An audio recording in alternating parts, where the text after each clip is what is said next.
So we're just setting up this 125 gallon freshwater tank and the sump or filter tank. I just hard piped all of this. Hi Finley.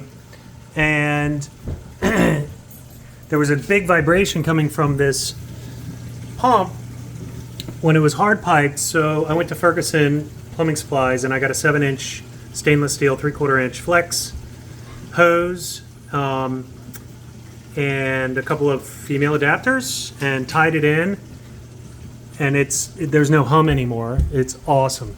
So that works, and in a few weeks or a month this thing will be going. Enjoy.